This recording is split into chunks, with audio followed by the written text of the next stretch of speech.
back into it. Yeah. back into it. So there's this tooth. No. I should have looked on like Nat Geo or something before we started this. Sure. If I wanted to talk you about gotta you gotta use that Disney subscription. Oh no, I'm already. That's expired. Oh sure. Okay. Yeah. I went through like a couple weeks where I'm like, ooh, I should watch some of the Marvel shows, and then I got bored with them. So right. I got a lovely email from Hulu telling me that they're increasing the price, so that's fun. I think Disney is doing that across the board. All three of their, because I know ESPN is going up too. Is it really? Yeah. I'm waiting for them to just put them all on like one platform, which there's been like one app. Yeah, there's been talk about that. At least with Hulu and Disney Plus. Yeah, you know. I thought the whole thing was like they wanted to separate the very adult content. Well, there was that. But then they have this bundle where you can get all three, and it's very convoluted, especially if you already have one of them, one or a couple of them, and really especially if you use different email addresses. Oh yeah. So they really need to like consolidate there. Yeah. But I guess they would have to buy like outright buy all of Hulu, I think, because they don't have No, they already did. I don't they have majority ownership, but they don't have full ownership, right? No, I think they own it completely. Oh, now. do they? Okay. Yeah. That's not surprising. Yeah. It's just going to be kind of weird whenever you see like Always Sunny in the Disney app. Oh, you know? yeah. Mm-hmm. Like it's going to happen eventually. You know it is. Mm-hmm. But it'll just be a weird thing. They'll be heavily marketing their, parental control settings. Yeah. Mm-hmm. That will just get in the way of, adults better paying them money. Yeah. More than anything else. Hey, what's up? It's the DeadEndRoad Show. Episode 69. Look at that. Funny number. Mm-hmm. Funny sex number. And what better way to celebrate the funny sex number than by doing a little Dating is Dead? And the last time we did this segment, or maybe one of the more recent times we did this segment, I found some pickup lines from, it was some kind of men's rights website, whatever the fuck that was, how to be the manliest man kind of dealio. And we had some fun with that. And so I thought I would kind of look in sort of a diametrically opposed direction and look and see what Cosmo had in terms of sort of, maybe not pickup lines, but maybe some dating tips and some things like that. And I think I found some interesting tidbits here. You really are going to the opposite end of the spectrum here. Yeah. I figure we can get both ends of the aisle. We're going to reach across the aisle here and get a deal done, And so this comes from Huffington Post, or I guess it's HuffPost now. I don't know what year I'm living in. But speaking of living in a weird year, this is from the 1970 edition of Cosmo. And this is, the article was things to do with your hands that men like. And it's quite a strange list. And so let's just go right in. The first one is fluff his pillow. Okay. Okay. All right. That's a nice thing to do for somebody, I guess. Section his grapefruit, and I don't know if that's a euphemism for something. It has to be. Was grapefruit like a staple at the breakfast table in the 70s? Maybe. I don't know. What is even, like, does that just mean cut it? Section it? Oh, no, section it is, have you eaten grapefruit? No, only grapefruit flavored thing. Yeah, so that makes sense because you cut it in half and then sectioning it means like you have to like detach the small like slices from the whatever you call it. Oh, like the core? Not the core. It's more like it's like a skin type thing. Oh, okay. Yeah. All right. It's like pizza slices. Okay. Pat his stomach and ask if there's any movement. What? I don't know what that means. Oh, that one caught me off guard there. I don't know how to even interpret that. Is this to ask if he's pregnant or to ask if he's got a shit? Yeah, I would guess like a bowel movement or an upset stomach. I mean, you just popped an antacid before we started. Yeah, I know. But why would anybody like that? Felt a kick. Massage the backs of his legs, and then in parentheses it says when he's standing up. Why couldn't this just be massage like the back? Why does it have to be Right. the backs of the list? And why does it need to be when he's standing up? So you have to get down on the floor to do this? Right. This is so strange. Give him a manicure, which in the 70s, I don't think... Is this satire? I think you might have been tricked here. Am I being satirized? Yeah, that's the only explanation. Light a candle next to the bed. All right. This is the 1970s or the 1770s? Right. Write his thank you notes. For what? How many thank you notes does a person... Also, you're not his secretary. Jesus Christ. Yeah. Sew on his wobbly buttons. Well, that's practical. Hold his one big hand in your two little ones at the movies. Now that's a euphemism. Is it? For what? The big hand. You know what they say about big hands? Oh. So jerk him off at the movies. Yeah, yeah. Okay, got it. They used to have very specific movie theaters back in those days. Yeah, Pee Wee Herman. Yeah, I know. Do needlepoint while he watches. Is that put heroin? Maybe. Put your fingertips across his mouth, and then in parentheses it says sexy. I thought that was implied. That this was a sexy gesture, or at least provocative. Put your fingers in his mouth, and then in parentheses it says more sexy. Well, that's just the natural progression of things. Take his temperature, fingertips to brow when he's feverish or just thinks he's feverish. Take his pulse, even if you don't know how. Yeah, that wouldn't be frustrating. If, like, he asks, like, oh, what's my heart rate? And then you don't know how. He won't get frustrated by that. No, it's sexy. It's sexy. This one doesn't say sexy. This one doesn't have parentheses sexy. Rearrange his tie after you've both mussed it up. Hold your wine glass toward him, say a lovely toast, and look in his eyes. All right. Put his evening studs in. What does that mean? I don't know. That must be a time-specific thing there. I don't know. Is that like an earring? Evening studs. Like earring stud? Evening studs. I can't find it. Wait, vintage evening accessories, stellar studs, and cufflinks. Okay, so I guess if you're going out to like a party or a dinner or something, and you're wearing some fancy studs, I guess so. Clip the back of his neck when his new hairstyle is a little too long. All right, give him a pedicure. You could have grouped that in with a manicure. Sure, they're fluffing this out here. Yeah, there's so many more. Turn off the lights. Twist a lemon on the rim of his glass. Plant a tree with him. Some of these are like very disparate. Like you're either the kind of couple that like goes out to, martini parties and you have to put in his evening studs.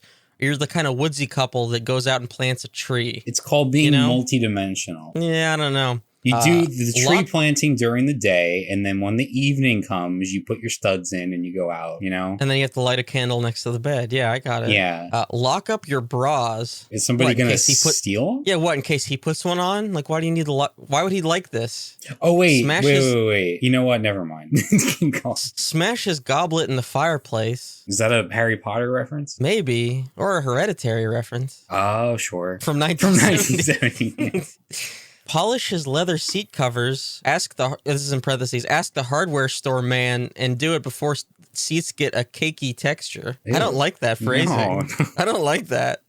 Sock it to him playfully with a pillow. So just like punch him in the face? Like I don't... No, it's just hit him with a pillow. Oh. Brush him lightly all over with your face blusher brush. Give his knees an unexpected need. Is that need as in KN? Like the KNE? Yeah. Like the dough? Right. Take the phone out of his hand when he's making one more call. Well, that's just rude. Yeah. Trace his ear with your fingertips. This one doesn't say sexy in parentheses. So this is just I don't know what kind of gesture that is. Like, I need my tone indicators. Mm-hmm.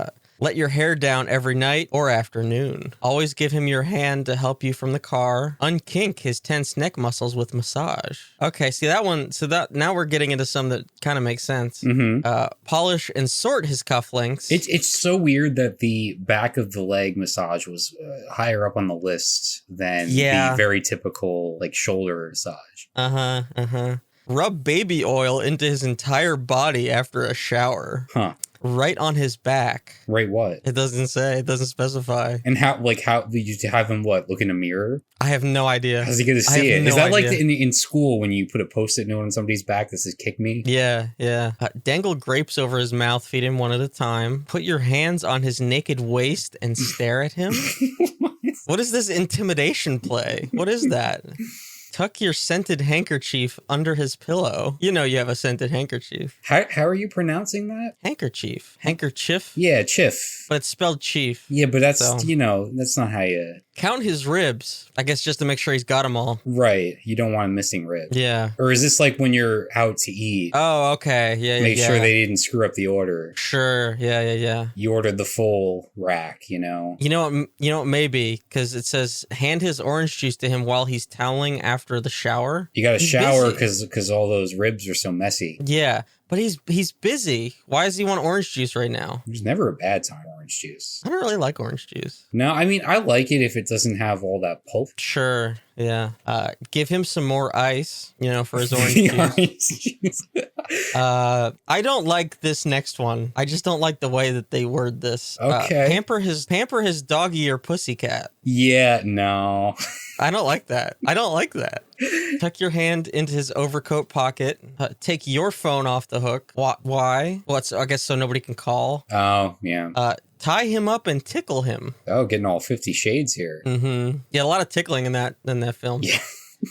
Take something great off your plate and feed it to him before you've begun. Okay, so just deprive yourself of food. Okay. This isn't about you. It's about him. Yes. Yeah. Offer to drive when he's sleepy. That's probably just a safety that's maneuver. definitely a good call there. Offer to drive when he's had 40 martinis. Reach for him in the pool. While he's drowning. Okay. Yeah, while he's drowning. While you're drowning. Make him an ice cream cone. Oh, sure. I'd take one. Give him an egg shampoo and use the massage brush. That must be one of those, like, unorthodox, What the fuck is egg shampoo? I feel like I've seen that somewhere. Egg shampoo benefits, 1-minute recipe and how to use. Yeah, that's a thing. What is an egg shampoo? You just crack one over your head. Make from whisked eggs, since eggs are full of protein, vitamins, and oil-dissolving emulsifiers. It makes effective and healthy hair washing option that cleans and nourishes hair without chemicals. And you smell like old eggs. Well, you wash it off. I mean, you get it off. This is disgusting. Never use hot water when washing your hair with egg shampoo. Hot water will instantly cook the eggs, and you'll be left with scrambled eggs in your hair. That's incredible. This is disgusting. I'm gonna be sick. So just don't. I'm actually gonna be sick. Just don't use hot water, disgusting. And you'll be fine. That is so you have to take a cold egg shower. Or if you do use hot water, you can kind of catch them in your mouth while they're running down. Oh, that is so gross. Oh, okay. All right. I'm just gonna scan the rest of this for anything that looks good. Caress his legs underwater. There's a lot of stuff with the legs. Mm-hmm. Smooth on his suntan lotion. Okay, this one sounds like a euphemism, but then I guess it's not. Polish his ring, but then it says in parentheses, toothpaste is a good gleamer. So I don't think. Build him a sandcastle. What is he, 4? And doesn't the joy in sandcastles come from building them yourself? Yeah. Like, how is that, like, a service to him? What do you do? You just admire it? Okay, here's one that you really got to read into. Shake hands with his ex-wife. There's a lot going on there. For sure. I guess, like, you're being cordial. Because you know how those women, they're so, I don't know. I don't even know how to make a joke there. There is a lot to that one. Immerse him in a warm tub in the middle of Sunday afternoon and play geisha. That's okay. Make a sandwich out of him and 2 pillows. Your feast. Ugh. That is my least favorite one. Bring him a tumbler of jelly beans or a glass of cold white wine when he's reading. Those are 2 very different things. Mm-hmm. He's either a child or a man, I guess. Frolic in his chest hairs. Oh, nope. New least favorite. Type him a love letter, because it's 1970. Ew. Okay. Nope. This one. Treat his feet as sacred from time to time. Massage, rub in oil. Powder between the toes. Mm-hmm. Guarantee that his body couldn't ask for anything more. Okay. All right. So that was 1970, Cosmo. Thank you very much. Wow. What a journey that was. Uh-huh. And so I'm like, okay, that was what they were doing in 1970. So I'm like, all right, what's going on currently? What's some more modern advice? Okay. So I went to the website proper and I scrolled around, and this was published last month. And this is first date questions to keep the conversation flowing. Get to know your date and avoid any awkward silences. Now, is this another exclusively like hetero female to male type of situation? Based on the picture here, yeah. And so that's what I kind of thought Cosmo was. And I guess there's kind of sort of pivoting, but they actually had some articles that were like lesbian focused. Okay. So I guess they're trying to be better at that kind of stuff. Mm-hmm. But it felt very forced. Yeah. See, I didn't even bother to ask with the 1970s one, Yeah, but I of figured, course. you know. Yeah. Okay, no, wait, no, they're okay. Maybe they only care about lesbians though, because later down here, there's another picture of two women. Well, I guess they don't expect like maybe gay men to read this or something. Mm-hmm. So I guess they are still just focused on women. But anyway, so these are supposed to be questions that are, you know, if there's something like a lull in the date, I guess, you know, this is gonna revitalize the whole thing and, you know, keep it going, keep the conversation going. So if you could travel anywhere right now, where would you go? Tough ask during COVID if this was published. Last month. All right. Last So I month guess it was we're all published. right. That's fine. Yeah. What's something you want to learn / get better at? Mm-hmm. What's something I wouldn't guess about you? And I don't know. I don't like this question. Which one? The one that you just said? Yeah. Oh, okay. I was waiting for. I thought you were. Yeah. No. This one, like. I don't know. These just feel very generic so far. Yeah. What's your favorite place on Earth? It's very broad. Yeah. What's your dream job? That's like that's straight out of a like an interview. Where do you see yourself in 5 years? Yeah, exactly. What's something you're proud of? That's another interview question. Kind of that's it. Yeah. If you didn't have to work to support yourself, how would you spend your time? I swear, another interview question. You would sound like a sociopath if you said this exact phrasing to somebody on a date. Yeah, definitely. Hey, if you didn't have to work to support yourself, how would you spend your time? Like, what? You're a robot. You're a freaking robot. What are you talking about? Say what you will about 1970s Cosmo, but they were unpredictable. You know? Yeah. Is there anything you don't eat? Now, if you said this with the wrong tone... Jeez, is there anything you don't eat? That would be very bad. That would be very bad. Yeah. Also, like, let's say this first date is at like a restaurant. Isn't that something you would ask prior to going to or choosing a location? Right. Like if they have a shellfish allergy, you probably don't want to go for seafood. Right. Yeah. Yeah, I don't know. This just feels weird. Like, I guess that's why, like, in dating profiles, like, they have the, vegan, vegetarian kind of thing. So, like, if there's, somebody cares about the ethical whatever the fuck, Sure. Ahead of time. Yeah. What appeals to you most about living here? Ew. Where? On Earth? Yeah, the phrasing of these is way too formal. Yeah. I guess you sort of have to, like, take these as, like, a jumping off point to kind of... I guess, to make them into actual things people would say. Mm-hmm. What did you want to be when you were growing up? When you were growing up? Yeah. I don't like that either. That's weird. It's the question that's not usually phrased in past tense because you ask children that, right? Yeah, but no, it usually is. Like when you're asking an adult, it's what did you want to be when you grew up? Oh, I guess so. Yeah, that works better. It's yeah. Yeah, this is just phrased weirdly. Can you tell me about your family? Okay. This is like a therapist saying that. That's not like a... Yeah, for sure. Normally you'd be like, hey, you got any siblings? Sure, yeah, that's looser, right? at like least. It's like a person, Yeah. Instead of, can you tell me about your family? What was your relationship like with your mother? Yeah. You're like Steve Carell in The Patient right now, locked up in some dude's basement trying to not die. Yeah. This one, tell me about your friends? ? I mean, I don't know. All right. That's weird. Fair enough. Yeah. I mean, out of what we've heard so far, that's probably the most likely to be used. Uh-huh. What are your favorite TV shows? Okay, that's pretty standard. Yeah, I guess. Have you ever heard about The Americans? No. If your life were a movie, who would play you? Man, that's actually not bad. I don't mind that one. Yeah? Yeah. Also, do you have an answer? No, I don't. Yeah, I don't think I do either. So I guess it's not a great question. Yeah. What do you like to read? Okay. Yeah. Mm-hmm. It just seems like we're getting towards the end, and that's the kind of thing we're just now getting. All right. If you could be anyone for a day, who would it be? Fine, sure, whatever.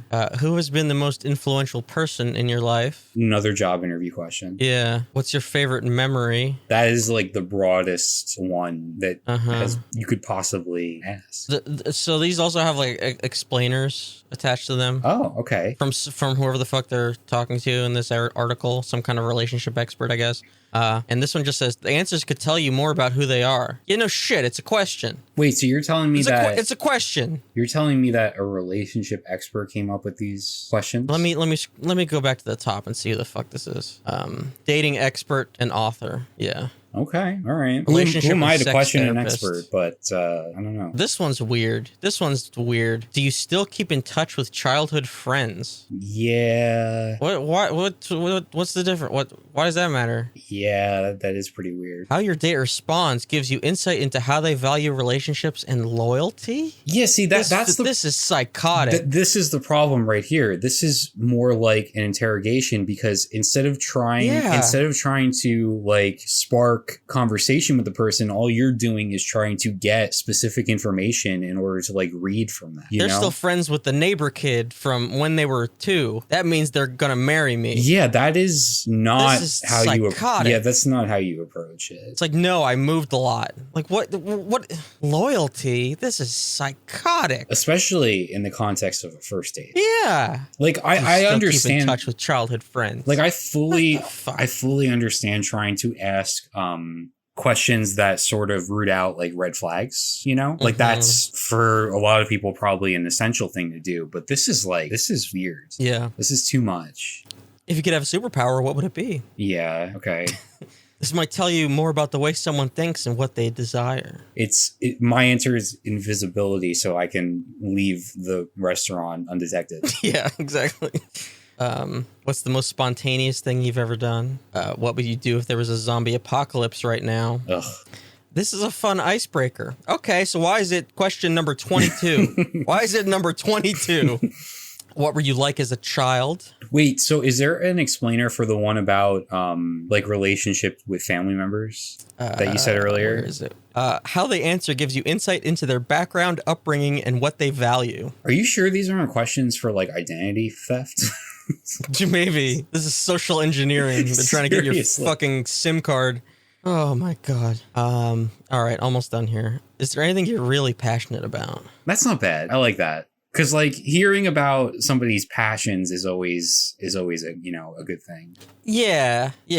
It's just this also feels like an interview question. Like it needs to be formulated in a better way. Oh, for sure. Yeah, they all have to be. I think somebody that's looking for an article like this would be looking for that specific formulation. Yeah, because you want like sort of a script in order to take the pressure off of yourself from having to come up with the questions. And this does not give that whatsoever. No. Yeah. And number 25, the last one. What's the worst pickup line you've ever heard / dished out? I would just say see all of the above. Yeah. The explainer. Why waste time with someone who doesn't enjoy a bit of flirtatious fun? Ugh. Friendly banter and shared laughter are signs that you see life in a similar way. Okay. I don't know. Maybe it's as if this article wasn't geared toward us. But I just feel like this is not very great advice here across the board. I don't think so either. I don't think it's very good. And this is to keep the conversation flowing. Mm-hmm. That's what the headline is, to keep the conversation flowing. So can I ask about your family? That's like dead in its tracks. That stops everything. That's check, please. Yeah, I mean, I guess some of these questions are better than just like awkward silence, but I mean, that's a bare minimum here. Yeah. So that's what Cosmo's up to. All right. Don't forget those lower leg muscles. Yeah. You gotta, only while standing up though. Only while standing up. Mm-hmm. That's the way it's done. I got some dead letters here because in the last week I've gotten, I said last time I love the weird names, and boy did I ever get some weird names. So let me just pull that up. Would you believe me if I said that in The Americans there was a scene of Paige, the daughter, walking in on her parents 69ing? That does not surprise me because they've forced that child to go through some weird shit. Yeah. I watched that kidnapping episode whenever I tried to keep restarting the series like so many times. Mm-hmm. This one is from Garrett Socks. And Garrett sends me a weird Russian link. Something about standards. I don't know what that means. Thank you, Garrett. Is this socks as in like Red Sox, or is it SOCKS? It's like White Sox, so it's SOX. Oh, okay. Yeah. Why'd you have to use the example of White Sox when I just said Red Sox? Because that's the same, how it's spelled. It's the same spelling. Is it? Oh, I thought only the White Sox spelled like that. Nope. Well, I was only thinking of the White Sox logo where like there's the prominent X. So that's why. Okay. So I was not trying to... I genuinely thought the Red Sox spelled it like the word. This comes from Terry Reefs. Terry sends me a Russian link and then another link that says marketingkings.com/plumber2. I don't know what that is. I don't know what the Marketing Kings are and why they need to find plumbers. This one is from Michael Grody. Michael sends me a link, smsreceiver24.io. I'm not going to click on that, but thank you, Michael Grody. All right. This one is from Sergio Wax. Another X? Yes. This is bowprofit.com. All right. And this last one is from David Hen, spelled like the chicken. And it's a link to theonlinevoyage.com. And the comment attached just says YouTube channel. So what is the email address? Voronin. No, I meant yours for the publishing for where people send things in. Video at DeadEndRoad.co. Please, for the love of God, anybody listening, just send something real. That's the takeaway here. Send in your best 2-syllable name. Yeah, there you go. I want to hear more. I want to hear Sergio Wax. I want Michael Grody. I want Terry Reefs. I need these names. I love these names. It's so like much. That. Was it a Key and Peele bit where they had the football player names? Yes. Yeah, that's really good. Yes. That's what it reminded me of. Yes. So those are the dead letters we have this week. Next up, new-ish kind of segment, Tech Corner, where I talk about my self-indulgent purchases that I've made and spent far too much fucking money on. God in heaven. So I mentioned it last time at the end of the show because I wanted to fucking bury it and hope nobody heard me. But got a MacBook for some work-related things. You sound incredibly guilty. I know. Just a change in tone there. I know. But yeah, so I've had that for, I guess, a couple weeks now. Mm-hmm. Been working with that. It's like putting on an old t-shirt, kind of. Oh. Like stepping back into like Mac OS. It hasn't changed all that much from whenever I last used it, which would have been, I had a 2006 MacBook, and then I used that for about 6 years. So it was through middle school and high school. Right. Until like the end of senior year when I got a Windows laptop for college. So I used it for about 6 years. And it has, like, the OS hasn't really changed all that much. And it's the one thing that I never really got used to, even when I used it for all that long time, and then like coming back to it. It's just the weird way that you install programs on Mac. Oh. It's pretty weird. So like you download usually like a DMG file, which is basically like an exe but for Mac. And then you run it, and then it pops open a window, and then it has the like .app file, which is like the actual program itself. Mm-hmm. And then it opens up like, and next to it is your applications folder. And so you drag the app into your applications folder, and it's installed. Okay. And then you close that little window, and then you have to like eject the installer thing, which means you drag it to the trash can. The trash can changes to the eject icon, and then you're done. It's a weird system. It reminds it's been me that way. It reminds forever. me of like how you would install pirated video games with like having to like I forget the term for it, but you basically almost like do like a fake CD drive or whatever, or then you have to eject it when you're done. And yeah, you know what I'm talking about? Yeah, I guess that is. Yeah, I guess that is kind of what it is. But yeah, like that's the way you do it. Like I've always done it on Mac. And it's just kind of weird, but like I'm like stepping back into that, you know, getting everything set up. But yeah, the device itself, like I knew it was going to be thin, but it's really fucking thin. It's like insanely thin. As someone who would buy like gaming laptops for like no good reason and just have these bulky ass computers to lug around, that sounds amazing to me. Yeah, it's basically as thin as my Samsung tablet. Wow. Closed? It's closed.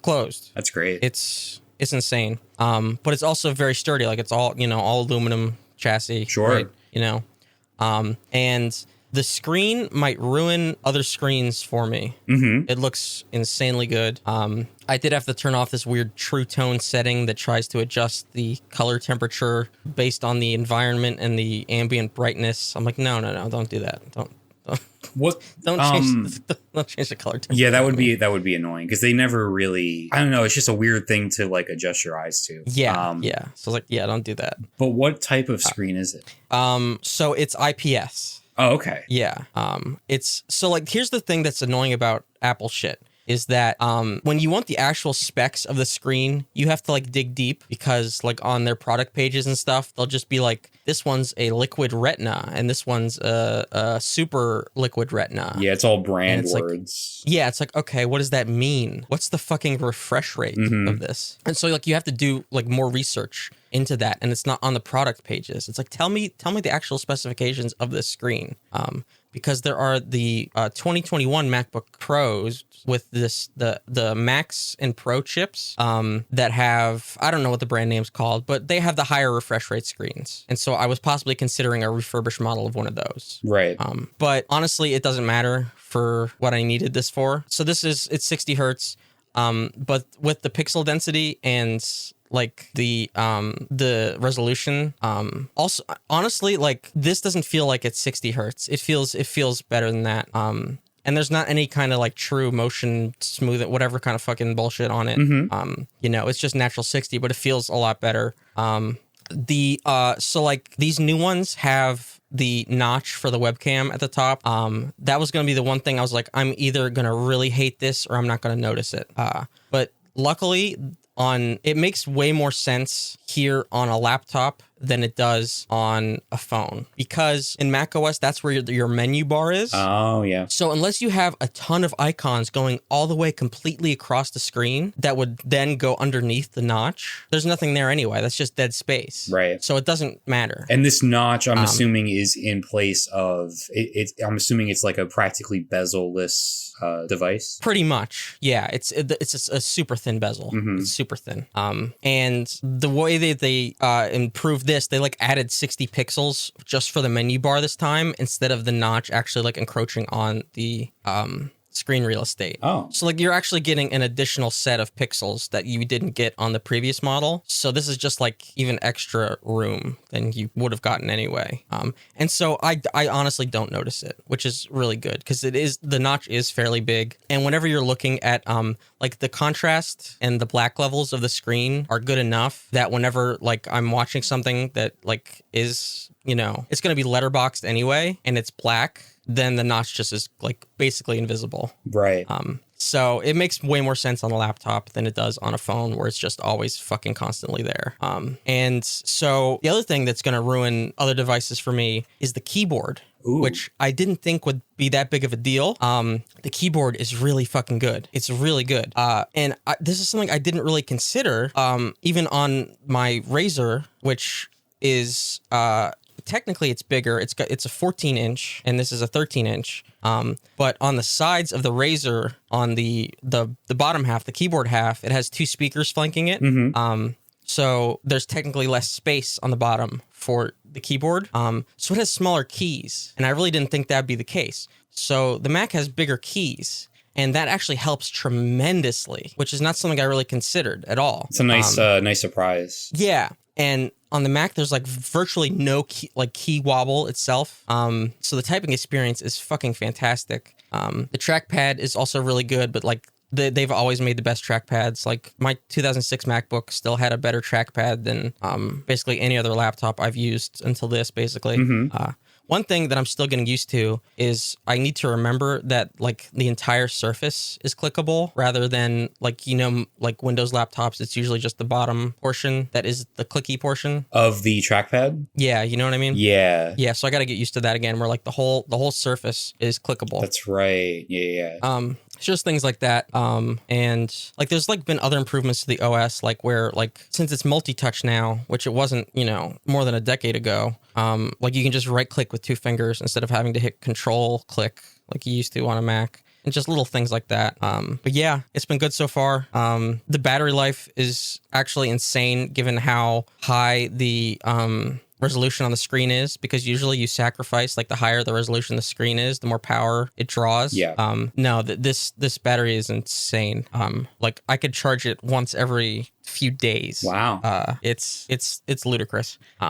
I have to go into like some further testing. I want to test like these media encoders and shit like that. But just like the day-to-day use has been really, really good so far. And I would imagine you're using it a bit more heavily than you might normally because it's a new thing and you're testing it out and doing all that, right? Yeah. Yep. And it's like, it's such a funny thing. Like, Windows and Mac have gotten so close over the years, like in terms of like interoperability and shared apps and things like that, where like unless there's like a very specific program you need, you're pretty much fine picking whatever you want, within your budget or whatever you're willing to spend. That wasn't always the case. No, it definitely wasn't. But now they're like really close. But there's just like enough subtle differences. But it's just the fact that like this hardware is so good. And the privacy of it is really good too. Like Apple is a hardware company and they don't really care about tracking all your shit. Like they don't really need all that, because they're selling super expensive hardware. They're not making money off of data collection, at least not yet. Will it surprise me if they eventually do that? No. But the privacy settings are really fucking good. And it's like per app basis, and I'm just actually really impressed with that. That's kind of the reputation that they've had for a while, right? Yeah.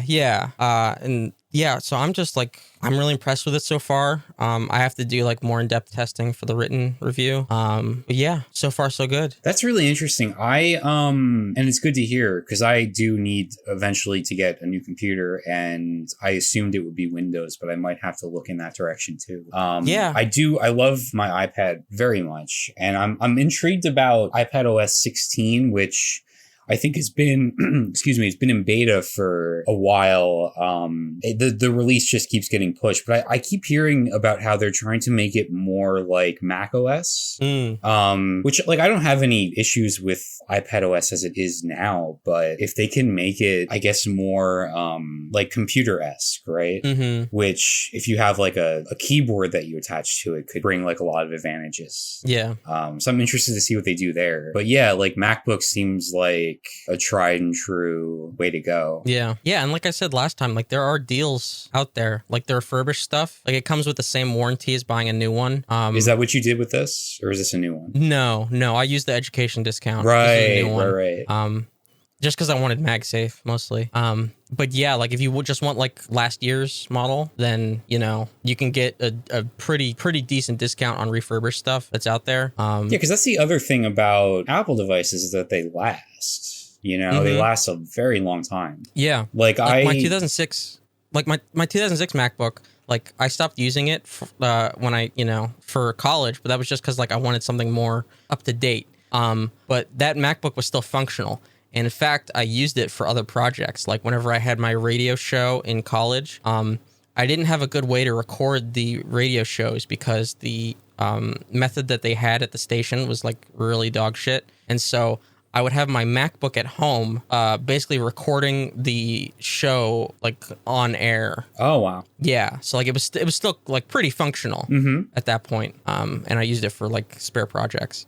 So yeah, they definitely do last. Yeah, because like my iPad I've had for a little over a year now, and it's like there's like I can just have this thing for years to come, you know, because they keep them updated too. Yeah, like there's some like I guess like Google and Samsung, they're sort of moving in that direction of like having their devices supported for longer, but Apple always tends to beat them in that area. Moving on to my other purchase.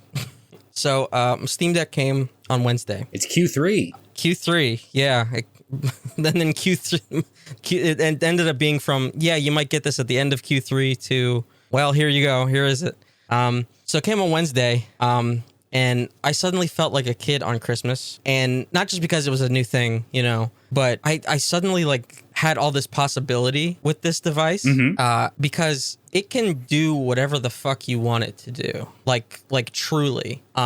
And what I mean by that is that, like, if you just want to stay within Steam and, you know, you just want to play Steam games and sort of treat it like a regular console, like just a handheld console, yeah, you can do that. It's fine, you know, and it'll work. Or if you want to just branch out to other PC stores, you know, you got games on GOG or Epic Store, you know, or Itch, then yeah, you could do that too. It's not that hard. Or if you want to even go further, like I did, and turn it into like the emulation thing that's going to replace literally all of your handheld devices all at once, then yeah, I could do that too. So like I got it, and immediately the first thing I did was I took the SD card I converted into the Vita I had and immediately slammed it in there because I'm like, when am I going to use the Vita now? Sure. Like ever, because the Vita was going to be the stopgap until I got this thing because I didn't think I'd get this anytime soon. But it's like, okay, well I got it, so let's go. So like I got the 512 gigabyte Steam Deck, and so then I immediately threw in a 250 gigabyte SD card. And so the way I have it set up is the internal SSD is going to be for the PC games, and then the SD card is for all the emulation stuff.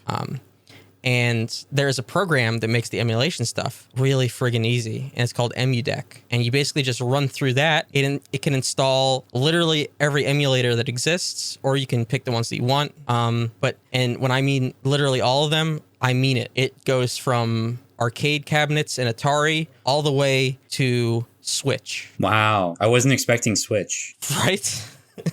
So it'll just go ahead and do that. And it'll set up the folder structure for you too. So you just have to dump in your ROMs and your BIOS files, and then go through the same program, and then it imports the games into Steam OS. So then they show up in your library as if they were like native games. That's really sick. Yeah. So what I have right now is like, okay, PS2 emulator with SMT Digital Devil Saga 1 and 2. Of course. Okay, everybody's working. go-to when they... Of course. It's working. Persona 3 FES on PS2. It's working. The PSP emulator with Persona 1. It's working. PSP emulator with the Persona 2 Eternal Punishment English translation that we talked about a few shows back. It's working. The SNES emulator with SMT if English patch is technically working. I have to fix the English patch for it.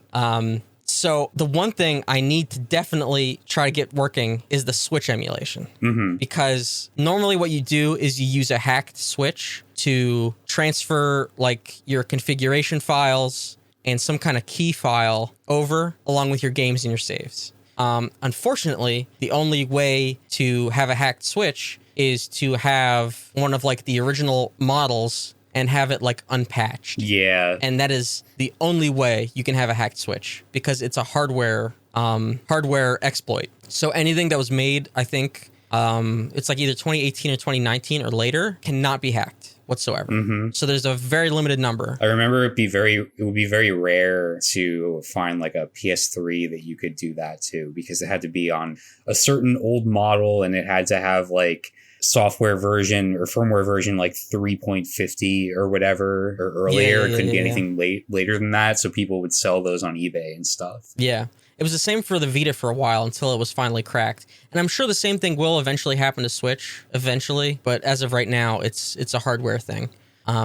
So there's apparently another, like you can get somebody else's key file and this configuration file, but I haven't gotten it to work yet. So like if this thing can replace the Switch like completely, like holy hell. Yeah, that's wild. Holy hell. Yeah. And mostly, and I know like you're going to laugh. The only reason I care is because of SMT5 and because I talked about before how like poorly that game runs on its native Switch and how it should be ported to any console that can actually run it at a decent frame rate and a draw distance that makes sense. So if if this thing can run Switch at native or slightly better, then my God, is that insane. It's like there's always games where it's like, oh, that would play really well on a handheld. I hope it comes to, Switch someday or whatever. It's like the Steam Deck could potentially eliminate that question for you. Yeah. Mm-hmm. The other crazy thing is 3DS emulation. Mm-hmm. So this thing can also emulate the 3DS. So since I already have a hacked 3DS, I dumped all my games, all my saves, and transferred them over. And let me tell you something. 3DS games in 720p look pretty damn good. Yeah. It's amazing what they'll look like whenever they could actually be upscaled. And it's actually really cool. So like the 3DS, it has 2 screens. And it's like, well, how's that going to work? The emulator has a bunch of modes for it. You can either play them side by side. You can, if the game like really doesn't use the bottom screen, you can just have one screen be completely dominant, in like sort of a widescreen format. You can have one screen be most of the screen real estate, and then one is like a thumbnail size. And you could also switch between all those modes on the fly. And that's the other awesome thing about the Steam Deck is that it has basically every kind of input mode you would need. So it's got, regular controller buttons, and it's got analog triggers, it's also got a touch screen. Oh. It's also got the 2 trackpad pads on the side. So you can replicate a 3DS pretty accurately. Yep. Man. So you can map the touch pads to act as the touch screen, or you can just use the touch screen as the touch screen. And it even has on the back 2 sets of paddles, like that act as the L4, R4, L5, L5 buttons. So just extra inputs you can map to whatever. So like in the emulator, it maps that to switching the screen modes, and it happens instantaneously. So you can just keep switching the screen modes. So like if you don't need to use the touchscreen all the time, but you need it sometimes, then you can just switch like that. It's really slick. It's amazing. It's that this thing can do this shit. Yeah, it's wild. The other thing I set up was PS5 remote play. Oh. That took a little configuration. At first it wasn't working. Then it was working, but the audio was crackling really bad. I had to change a bunch of like bitrate configurations. Finally got that to work. So I was remote playing Soul Hackers to that. So this thing is basically turned into like the dream SMT machine for me. Yeah. Oh, Final Fantasy XIV is working. Wait, just via remote play or like natively? Natively. Oh man, that's so cool. That's extremely cool. Yeah. So this one is actually really interesting, just the setup. I know nobody gives a shit, but like I just find this interesting, the way that you like install it.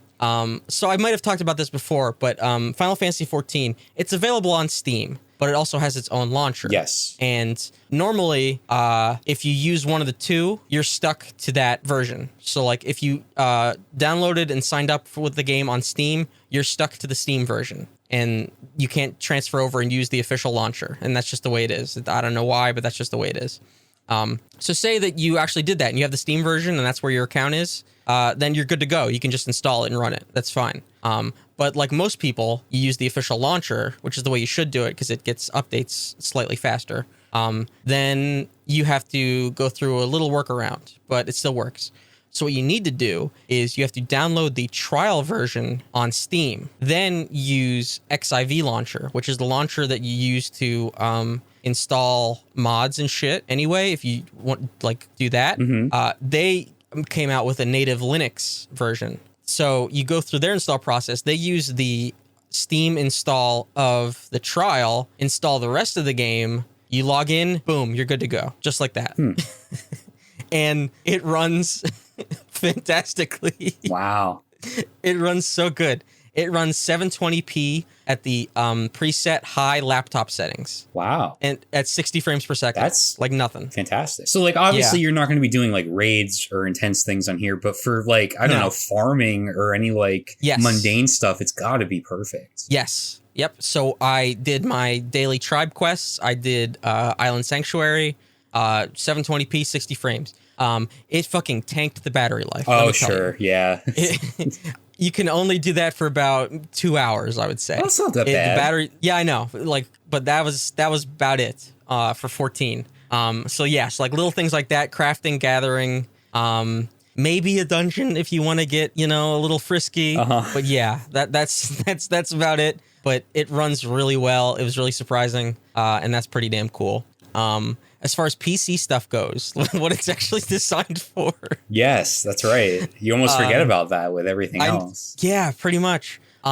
It's kind of cool going just through your library and seeing like what is like deck verified and what they kind of put on like the playable, but like with some qualifiers. Sure. Because it comes up with this scary yellow exclamation mark, and that means playable, but there's some caveats. And then it goes into detail what those caveats are. And sometimes it's like, oh, that's not a big deal. I'm going to install that anyway. And usually it means, at least in my experience, like the most common caveat I've seen is that sometimes instead of like Steam button prompts showing up, it shows keyboard and mouse prompts. Oh, okay. That's feel like you can live with that. Yeah, it's like, that's fine. Yeah. I'm going to go ahead and install this because it literally says, yeah, it runs and is completely playable, but it'll say like the enter key instead of A. That's fucking fine. As long as the button works, it's fine. And then there's like community controller configurations and shit anyway. Sure, so, like, yeah. This is not a problem.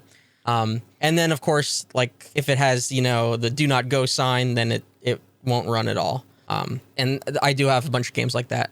It's kind of surprising what games like won't run, and what games will. Like just going through, like for example, Final Fantasy 13 works. Final Fantasy 13-2 doesn't, but Final Fantasy 13-3 does. Oh, why is that, do you think? It said something about like it uses its own launcher, and the launcher like it doesn't load, or it's hard to navigate, something like that. Okay, it's kind of strange. The other thing is that like even if something doesn't run, or like there are caveats, there are apparently if a game has a native Linux version, then it's just gonna work. It's just gonna friggin' work. But everything else that's a Windows game is running through the compatibility layer called Proton. And there are different versions of Proton, and there's even like an experimental version of Proton. And then there's even an open source community version of Proton called GE.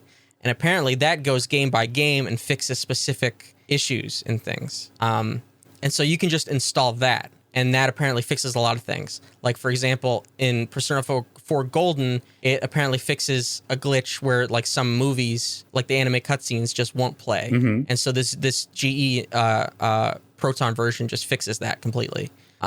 So, like, there's a lot of stuff. And if something doesn't work, like, Proton is only one compatibility layer. There's also one called Wine, which has existed for a long time to get Linux to run Windows games and apps. So you can use that instead. There's another program called Lutris, which uses Wine to like try to get games to run. So like there are so many options to just get shit to work on this damn thing. It's absolutely crazy. Yeah, sounds like it. This is more than I was expecting. Yeah. And since like it's been such a success, like, and the adoption has been crazy, and since it's so open, there's just like so many like community projects and devs working on shit, and just like little tweaks and shit you can find for pretty much anything. Like this, the way to get PS5 remote play working is that you use a program called Chiaki, which it's named after a fucking Danganronpa character, because why the fuck not? And so that's just like an open source thing that you can get on GitHub, but it's also in like the Discover, sort of like the app store of the Steam Deck that you get to on the desktop page. But there's a better version that somebody else made. Since it's open source, somebody else can just take it and try to make a better version. And that version has automatic wake sleep for the PS5, which the original didn't. And so like people are just like constantly iterating on all this shit. And it hasn't even been a year that this thing has been out. Yeah. And so many people haven't even gotten their hands on it yet. Right. Like if you want to do Xbox streaming, Microsoft released their own like support page for it. Wow. To get it to work. And you just have to, I think you just have to install the Edge browser and like configure that and then get it going that way.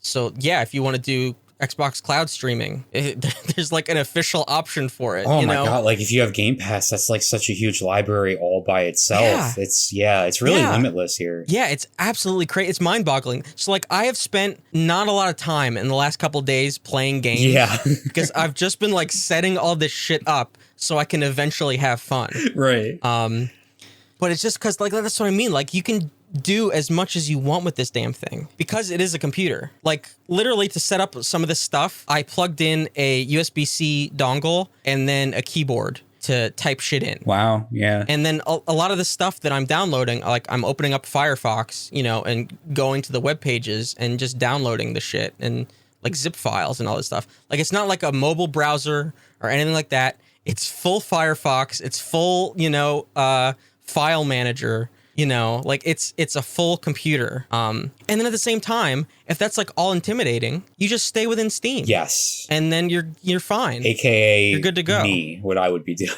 Yeah. And it works great. It's really remarkable. Yeah, that sounds amazing. Oh, it really is. It really is. Should Nintendo be scared, or do they just still have so much of a stranglehold on the casual people like me? I think that like they have such mind control over like Nintendo fans that are obsessed with Zelda, you know, and give me that Mario, give me that new like, Fire Emblem. Yeah, and freak out whenever there's like, you know, a sniff of a Pokemon. Right. You know, like every time. So I think they'll be fine regardless. I think so too. But like for anybody else that is like buys a Nintendo game because there's like an exclusive game that they have to play on that system, you know, but then like gets burned by it or like only uses it for that. I think this is just such a better option, especially if you go for the cheaper Steam Deck, which is like pretty much the price of a Switch. Was it maybe $100 more? It's like $100 more, but then you don't have to worry about like buying a Joy-Con or, you know, any of that shit. And you're getting so much more with it. Can you hook it up to a monitor or television? Yes. Yeah. Yes. So the Switch doesn't even have that advantage. Right. You need the dock, you know, you need all that shit. Yeah. This is just a USB-C connection. So if like you just use a dongle, there are third-party docks. The official Steam dock has been like delayed a bunch of times. So that's not out yet. I don't even know what the price of that's going to be. But yeah, you can just use a USB-C dongle or a USB-C to HDMI converter. So wait, it'll just work. Yeah, you can hook it up to a screen, and then you could, I'm assuming, do like a wireless like Bluetooth controller. Yes. And boom, you have like a home console. Yes. Yeah. You have a home computer. A home computer, yeah. Yeah, it can be your computer. If you, it's ridiculous. Yeah. Yeah, it's really sick. I'm not buying it though. Yeah. I'm not doing it, but it sounds great. Yeah. I have to keep telling myself that I'm not buying it because I'm not. Sure. It's really tempting. That's why I put in the $5 or whatever the fuck the reservation was. Yeah. And that's why whenever my time came up, I couldn't say no. I couldn't lose that, you know, place. But yeah, it's really cool. Hopefully like they keep ramping up production and like hopefully eventually you can just like go to a store and just buy one. Yes. You know, just get it at Best Buy. Yeah, it's really cool. I think that's everything. Nice. For now. Yeah, for now. I'm sure there'll be updates because there's so much possibility there. Now let's get into some less fun gaming stuff. Sure.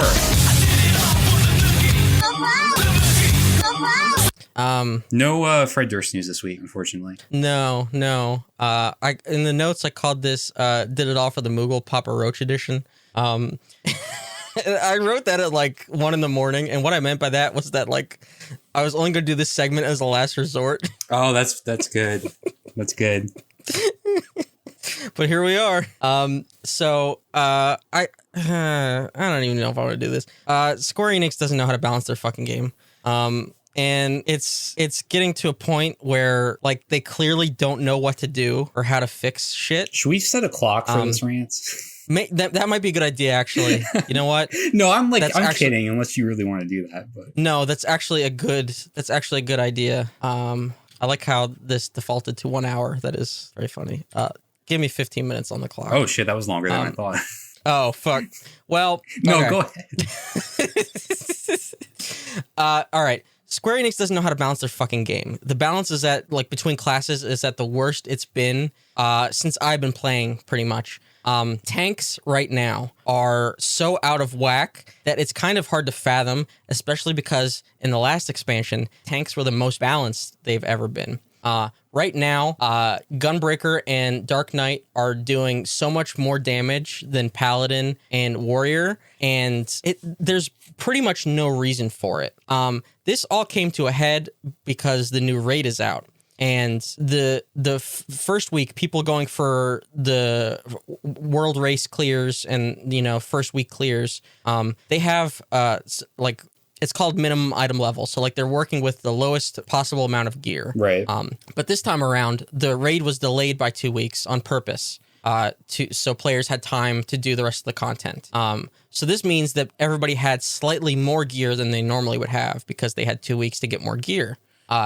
Instead of having an advantage of the DPS check, the DPS check for the final raid was so ridiculously tight that unless you had a specific team composition, you could not meet the check. It was impossible to meet the check. So if you brought a warrior or a paladin, you could not meet the check. You had to swap to Gunbreaker and Dark Knight. That check's bouncing. Basically. So there was no other way. I have no commentary here, so I'm just throwing out whatever.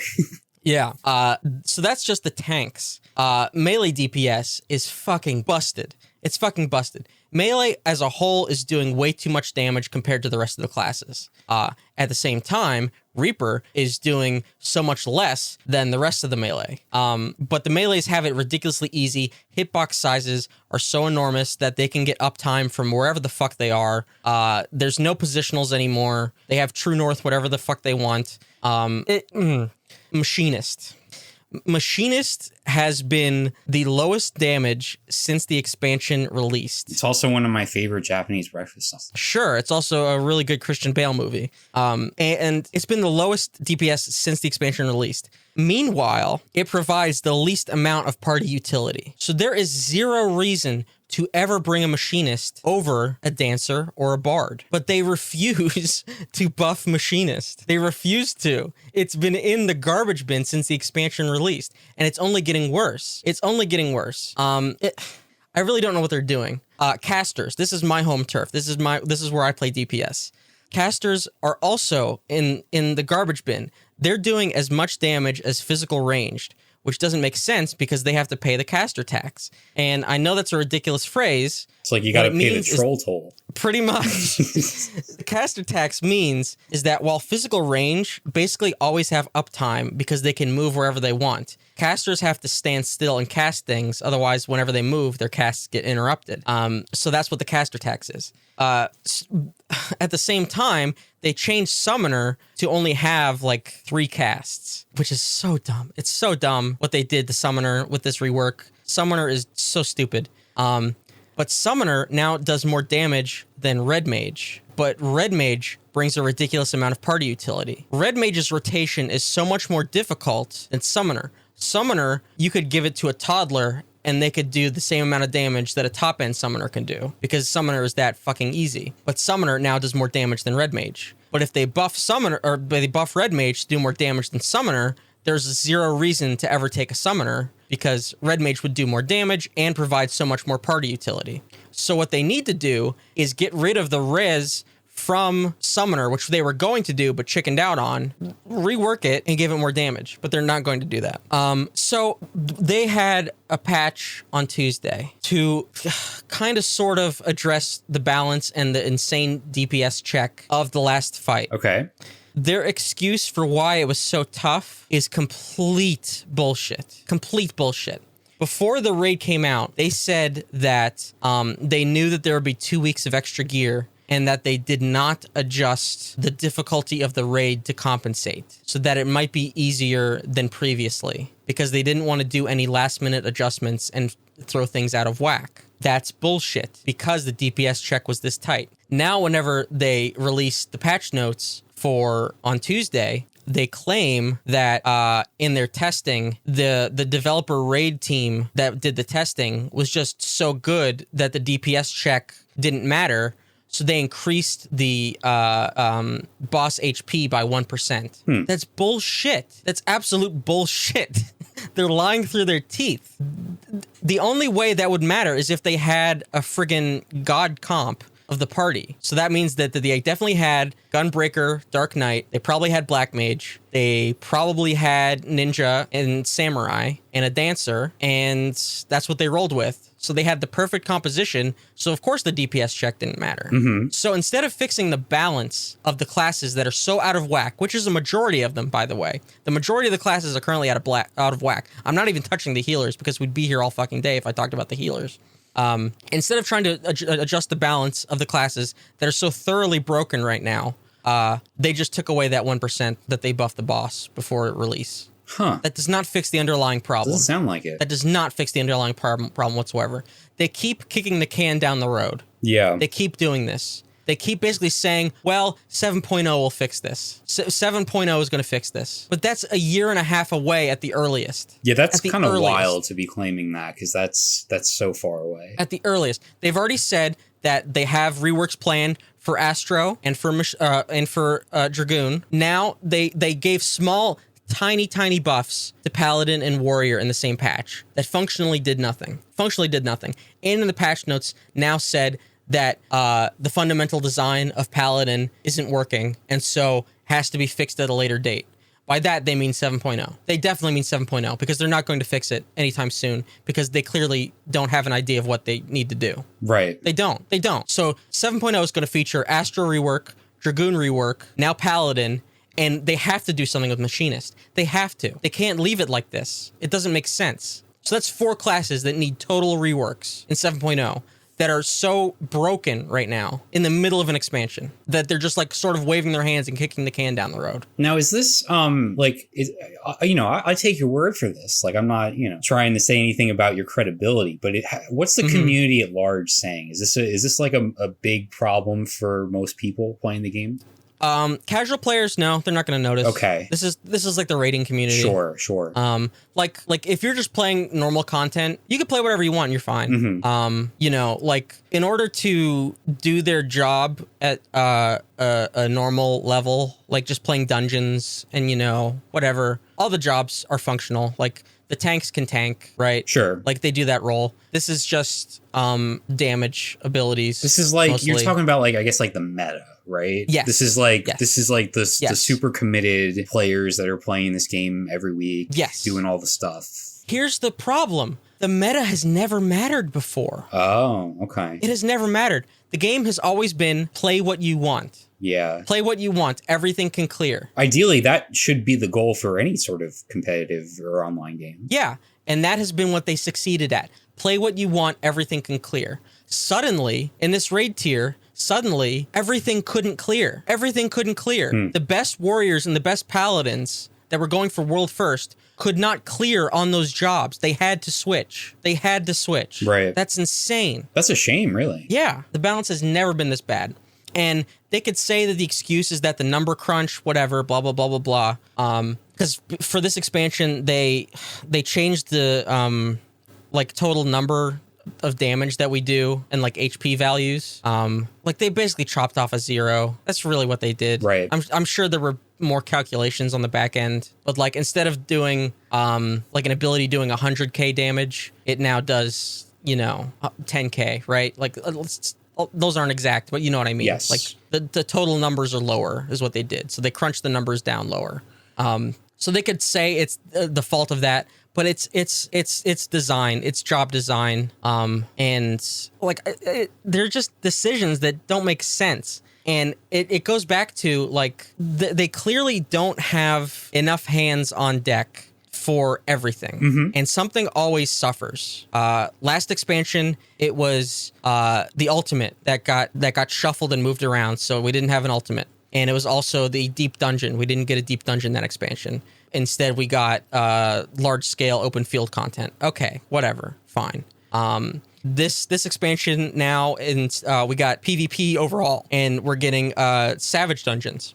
Okay, fine. But what are we losing now? Now we're losing open field content, and we still don't know if we're getting deep dungeon. And we clearly have lost something in job balance instead. So like there's always like a devil's bargain. Like we gain something but lose something else. Right. But meanwhile in Stormblood, this was not the case. We had our cake and we could eat it too. Jobs were balanced and we got all the content.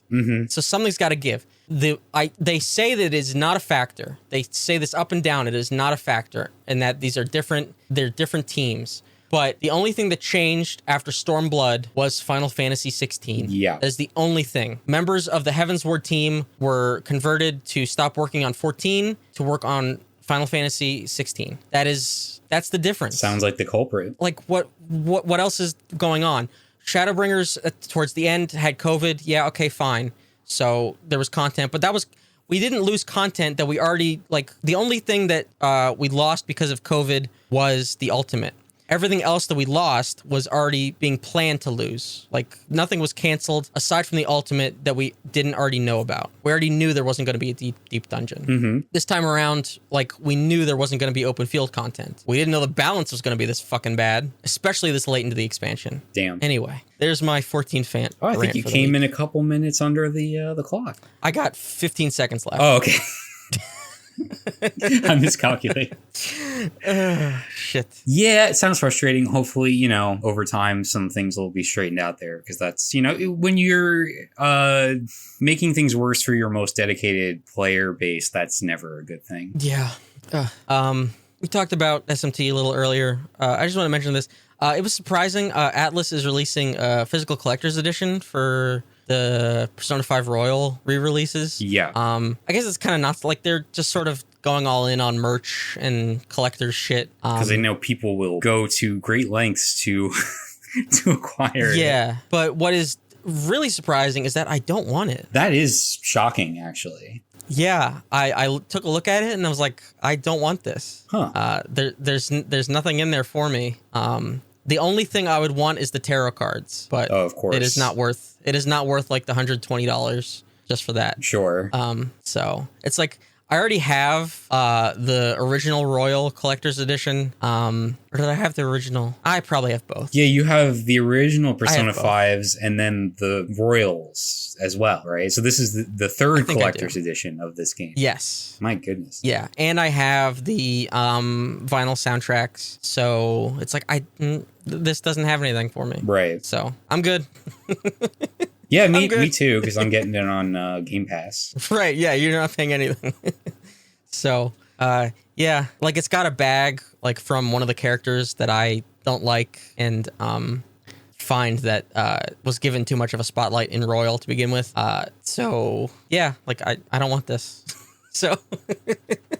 Well, they didn't make it just for you, so... No, but it's like, yeah, everybody else can fight over it. Yeah. I'm good. I'll enjoy my... Not going into that Amazon Japan account again? No, I'm not. They don't have a different... No, this is actually... They don't have a different version? I didn't look, actually. Just don't.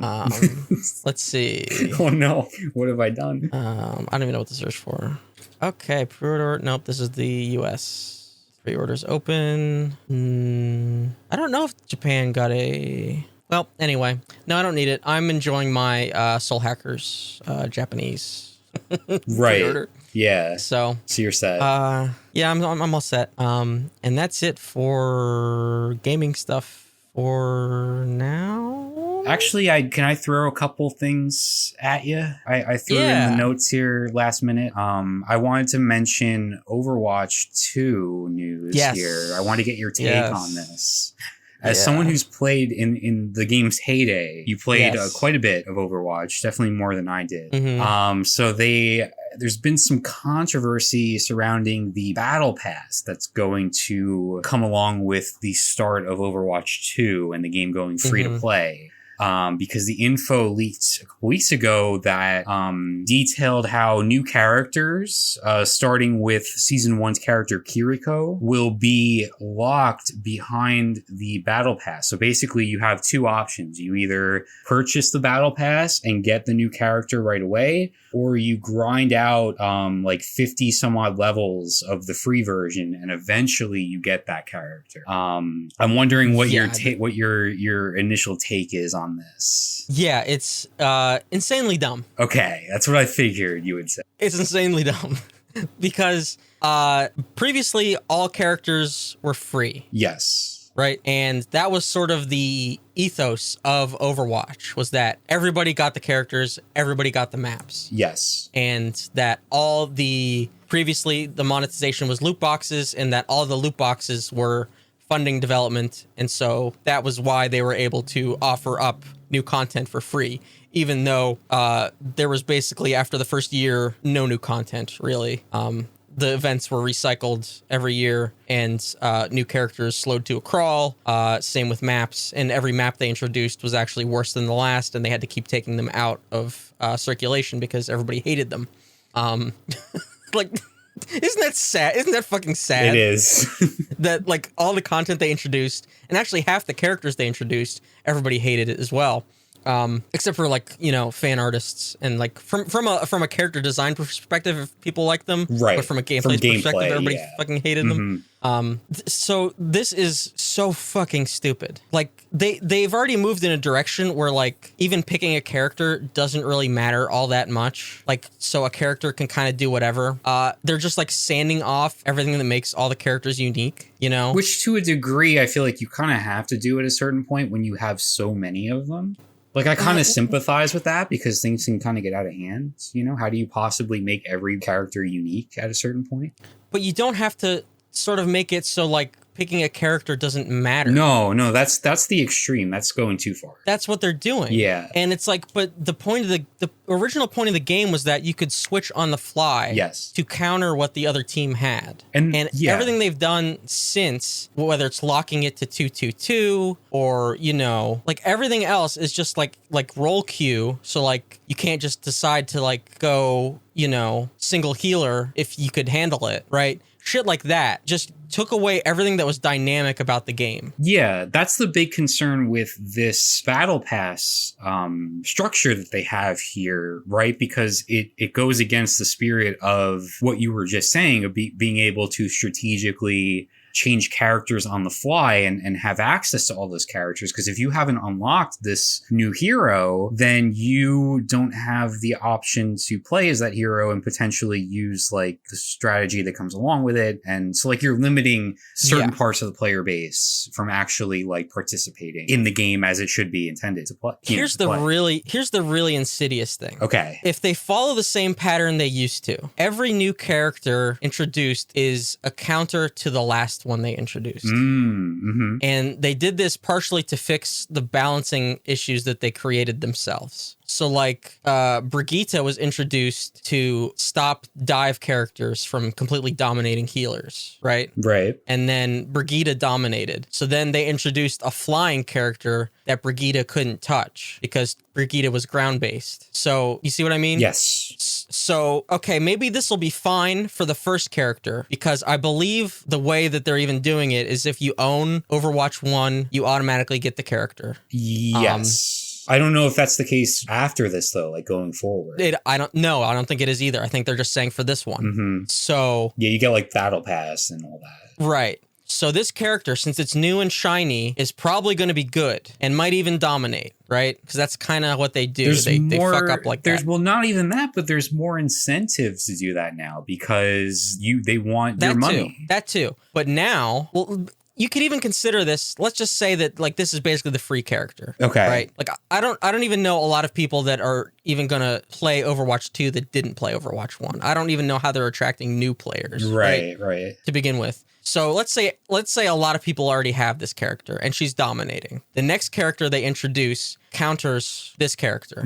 But now you need that character. You need that character on your team. Right. But some of your teammates won't have that ability yet if they haven't unlocked it. Yeah, the other team's got her. Your team doesn't. Exactly. Because nobody paid the money. Nobody leveled up the battle pass because it takes too long to grind. Yeah. And nobody paid the cash. Because battle passes, you're screwed. You could say that you have to grind to a specific level. But as far as I have seen, most games battle passes, if you're on the free version, they even level up slower than the paid one. They've already said there are XP boosts for the paid version. Yeah. Yep. The free versions of battle passes are designed to make you want to spend for the premium battle. Yeah, they're shitty on purpose. That's all that they're doing. Yeah. They might even be more manipulative than loot boxes, to be honest with you. There's the argument to be made, yeah. Like, loot boxes obviously exploit people with gambling predisposition. You know, they fuck with like the heads of kids, right? They're awful and predatory. But the psychology of what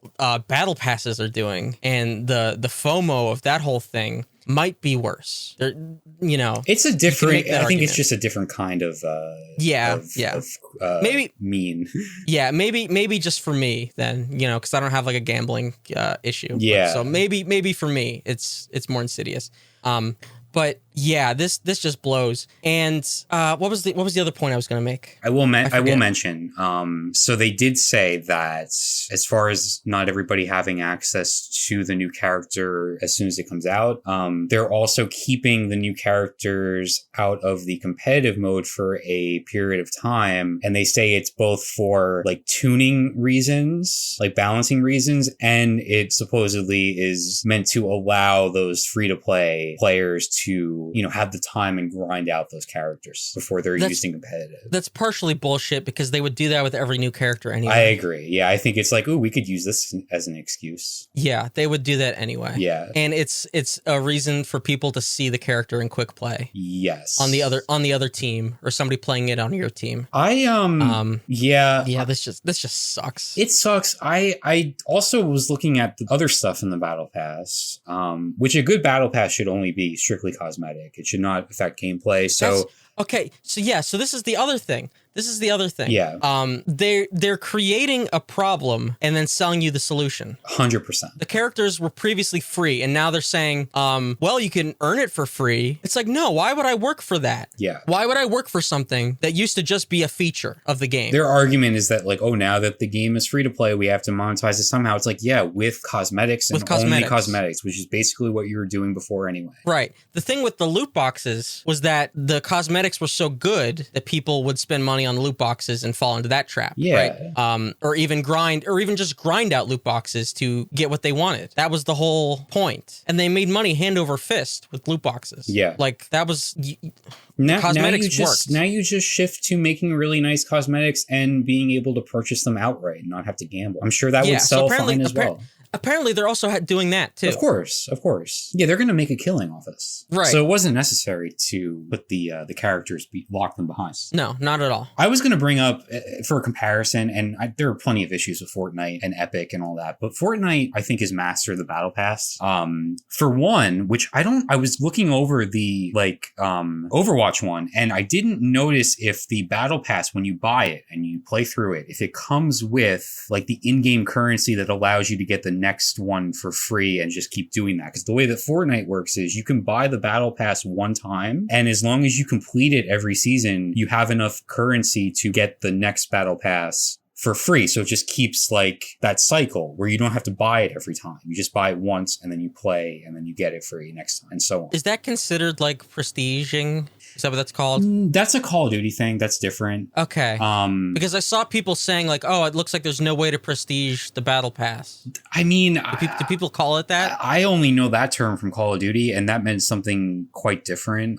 Okay. But the thing about Fortnite is so if you play it enough, you only have to buy the battle pass one time and you're set. And then also it's never a grind. Like I played Fortnite very, very casually and not that often, and I still complete the main battle pass every season. So like that's the way to do it. And it sounds like Overwatch is probably going to make it more of a grind than that. And also, of course, they're impacting gameplay, which is a big no. Yeah. So to their credit, they did say the challenges won't be anything like the daily challenges or whatever won't be anything like, oh, you have to get 3 headshots with Widowmaker. Right. Or like hyper specific things like that. They want it to be more focused on like wins and team goals. I mean, that like, okay, sounds good. fine. That sounds good, but we still don't know how fast progression will work or how much you'll have to That's play. the real question. Yeah, which that's a wait and see, to be fair. I'm not, you can't bash them on that yet. But I don't like, and I could be wrong, but I didn't see any earning of currency that would allow you to get the next battle pass for free, which I think is a big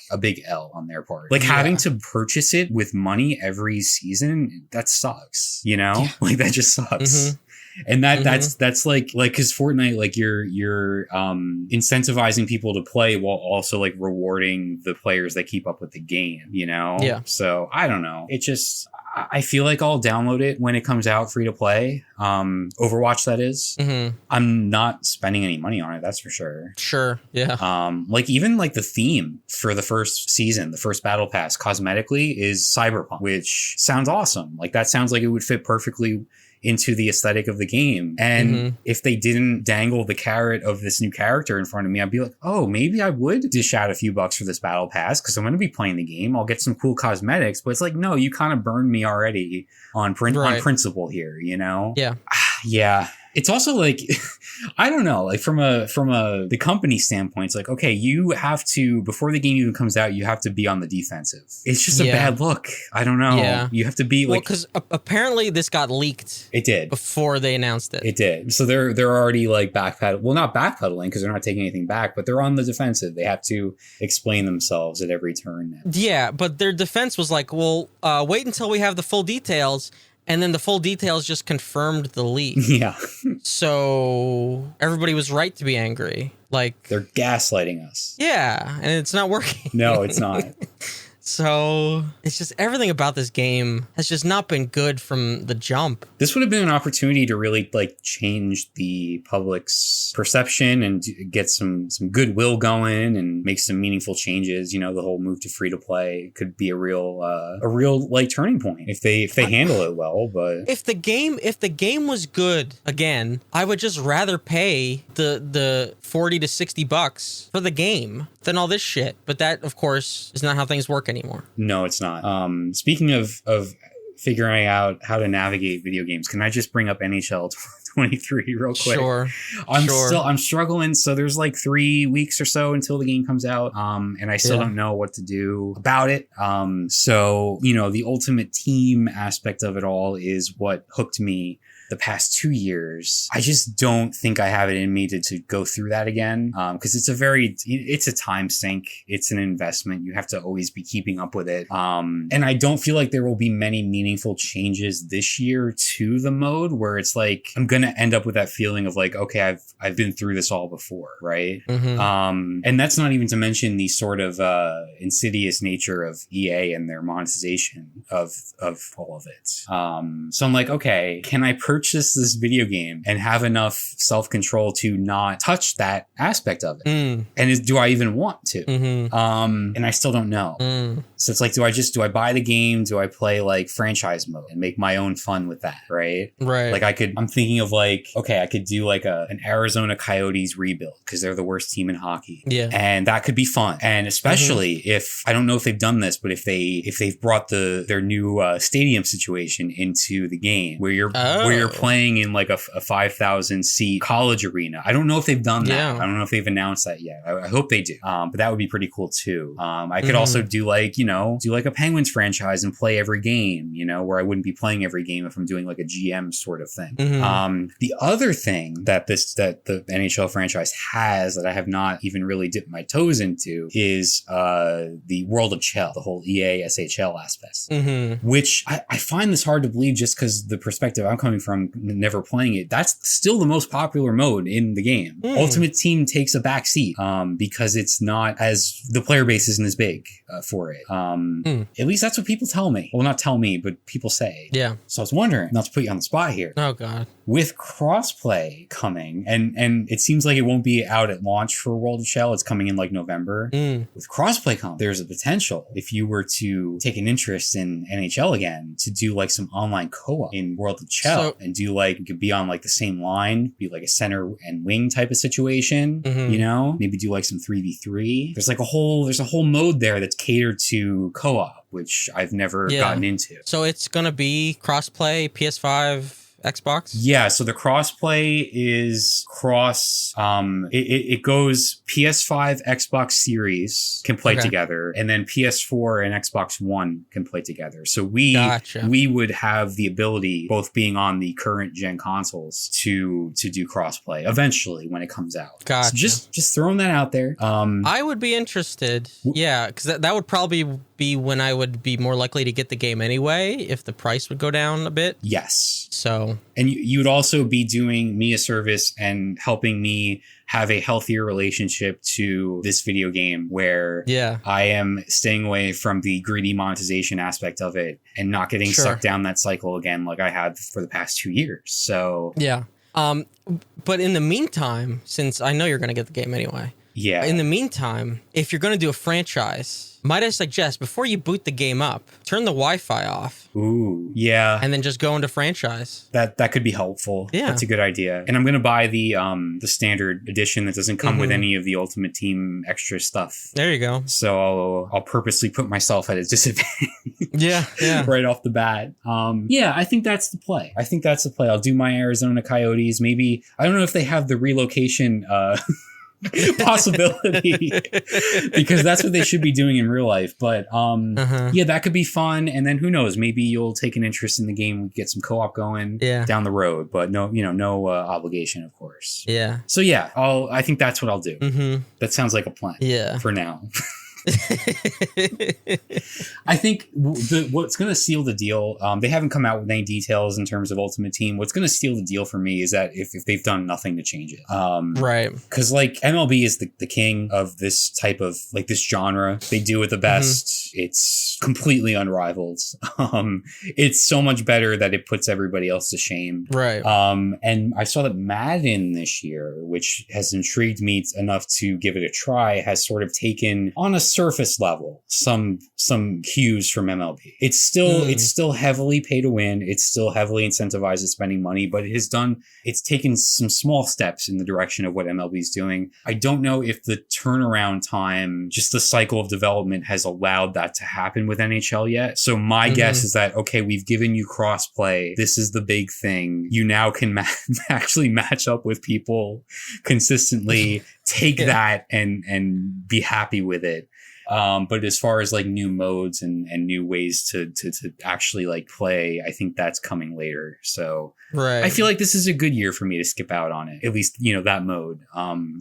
Cause like in order to have new like modes within Ultimate Team for online competitive stuff and like to mix things up, you need a player base. Right. And so they had to implement crossplay first before anything else. So I feel like that step is taken, and now in the future we can look for new stuff. But yeah, I need to stay away for now for my own sanity. Yeah. It's weird. MLB, I did the math. We're only halfway through the current MLB cycle. It's like 5.5-6 months into the game right now. But it feels much later because the way content works, it just ramps everything up. Because they know that the game dies off after baseball season and when like Madden comes out and stuff. So they really have to like front load it. But there's still another half a year left for MLB. So like I can just keep playing that. Sure. It's fine. I don't need to get sucked in to another whole thing. They hire psychologists to map out these modes. I swear they do. They do. They legitimately do. It's evil. Yeah. They hire psychologists to develop battle passes and loot boxes and all these monetization schemes. It's really something. They got a friendly yeah. psychologist to do the MLB one because Yeah. because that one's actually cool. Like yesterday, as we record this, yesterday was Roberto Clemente Day. And so in the game, they're like, okay, do some missions, do some objectives. It'll take an hour or two. And here's the best Roberto Clemente that we're going to come out with all year. Just have them. Sure. Yeah. Like, cool, great, this is amazing. The other games should take notice here. Yeah. But yeah, okay, so that sounds like a plan. I will turn my Wi-Fi off. And that'll be that. Do you want to quickly do this first beautiful cinema? I'd like to. Okay, let me just hit a button. That's beautiful cinema. Yeah, I wanted to take a second and acknowledge the passing of Jean-Luc Godard, the iconic French director.